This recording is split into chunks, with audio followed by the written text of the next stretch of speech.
Hello guys, welcome to my channel. I'm Andy, your Agile coach. This channel is for those who would like to learn Agile best practices. I will talk about what agility is and how to apply it in your daily life and work. Last time, I shared the story talking about how a Scrum Master protects his team.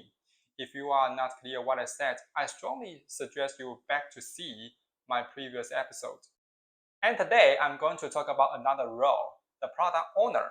If you are in an Agile team, I bet you are familiar with this role. But do you really know what the role should do to collaborate with the team? I'd like to share another story from the book, Agile Project Management with Scrum.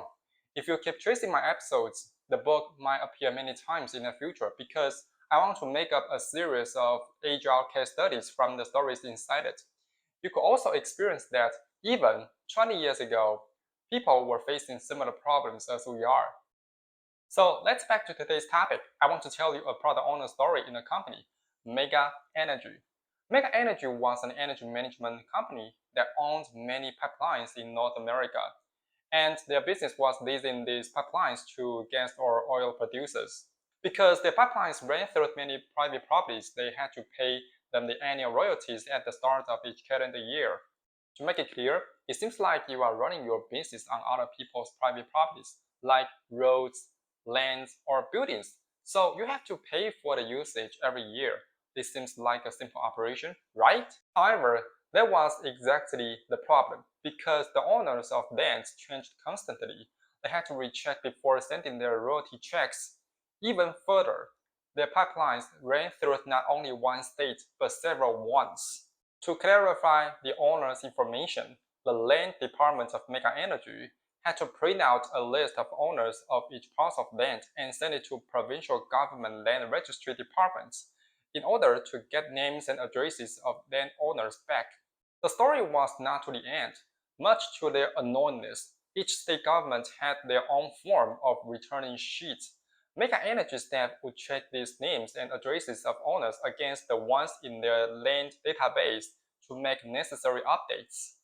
MegaEnergy Land Department had once kicked off a program titled Project to automate the process but failed because at the time, state government formats of ownership information were different and with different application procedures and communication. It was hard to find a common way to obtain and process the information. Additionally, the engineering manager tried to couple the program with the project to remove the land system data from the mainframes and re-implement it in a less expensive service. Since the scenario was complex, Ken Weber tried to assist them prepare product backlogs upfront, together with two people.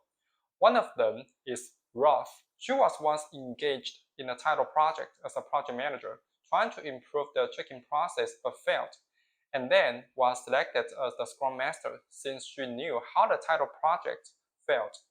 And the other one, Jen, who was the head of the land department, served as the product owner for the plan. She transparently knew what to do with the problem. To prevent the previous mistakes from occurring again, they decided to prioritize the automation project over moving away land data from the mainframes. For the first several sprints, the team could deliver less business functionalities because there were other product architectures under building. Accordingly, they decided to minimize the functionality for the first sprint. Jen and Roth decided that the team should try to automate only the title feed from the government agency, provincial government of Alberta. Because for MegaEnergy, its most pipelines originated from Alberta. That is to say, most of reconciliation work were from the state. Jen presented a product backlog to the team and they found an opportunity when reviewing the requirement. The MegaEnergy land database contained all titles on which royalties were owned. A data feed containing only ownership changes over the last 12 months could be obtained from Alberta. Land transactions could be constructed for every hit between the feed and the land database. A land analyst in the MegaEnergy will reconcile lists and update the land database only when necessary. Fortunately, the land analyst will no longer need to check the name and address of every single title. By automating the feed, providing reconciliation screens, and reversing the process, the volume of work could be significantly reduced and automated at the same time. The product backlog delivered in the sprint immediately reduced the land department's workload by more than 40%. A product owner takes the responsibility to maximize the business value for sprints. That means the role needs to select the most critical business problems. In this case, Jen fully reflects the characteristics by sorting requirements and choosing the most important one to fulfill.